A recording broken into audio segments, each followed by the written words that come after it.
Alright guys, welcome back to 243 Outdoors. Today we are out on the range and we are going to be shooting some of these NOE HTC 310-135 round nose bullets. And we're shooting them in the 300 Blackout with the Shooter's World Blackout powder. Now the other day I come out with these two loads, 14 grains and 15 grains, and shot some on paper. This is after we'd shot the tumble lube bullet, so I gave the barrel a good scrubbing to get the traditional lube off the barrel. So we had a cold bore, clean bore shot here. Shot 4 more shots. We had a decent little group there, just a little over an inch. Then we dropped our charge down to 14 grains and shot a dandy little 5-shot group of .888. I had the chronograph on at that time, and the 14 grains were coming in just shy of 1,400 feet per second, and the 15 grain was coming in at 1,535. So we're basically just going to reshoot these two loads. I have 10 rounds of each loaded up, and we got us a paper target out there at 50 yards like we've been doing. So it's starting to sprinkle just a little bit. I think it's starting to let up, but we'll send a few of these rounds down the range and see if our results are repeatable, see if they do any better now that the barrel's fouled out a little bit. All right, there's a little bit of breeze out here today. It's going to shake the camera a little bit, but I think I'm ready to go. So we'll shoot 14 grains first and then 15 grain.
Alright, so here's our results. It seems like this gun or this bullet does not like cold bore shots. It seems like it throws the first one every time, and that was this shot here.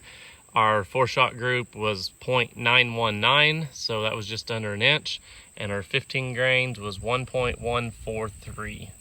So I made a little scope adjustment to raise that point of impact up a little bit. So we're getting pretty consistent results right around that 1-inch threshold for 50 yards.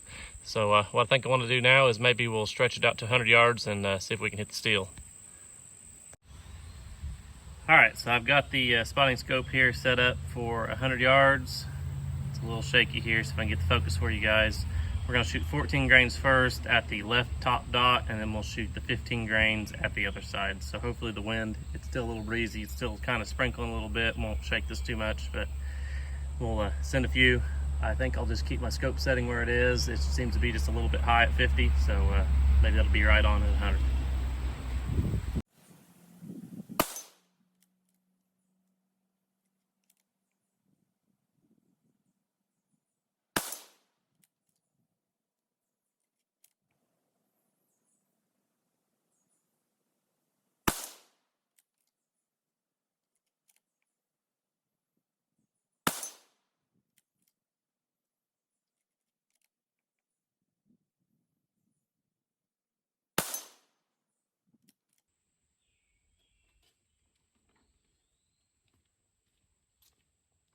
So our first shot seemed to went high, and then the other 4 all grouped together pretty good.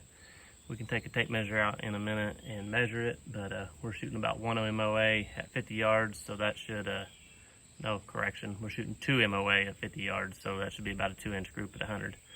Our 1-inch group should double. So it's pretty close. So let's take the 15 grains and we'll shoot the other upper dot and see how they do.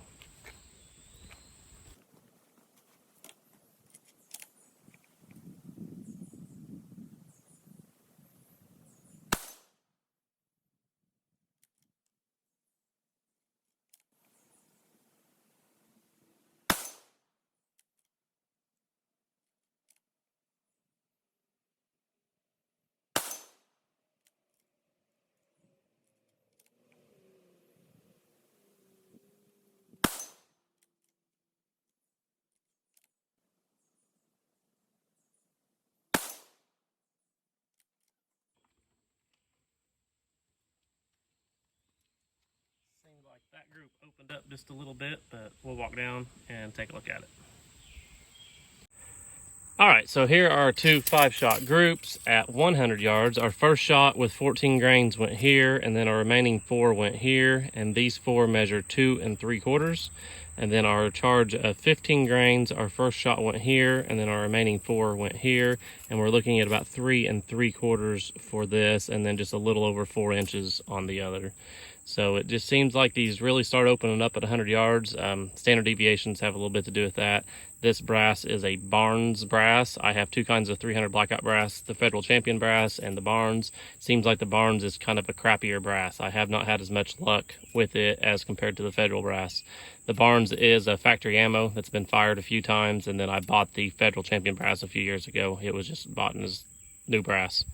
So that's the results from the range today. I thought I would share them with you.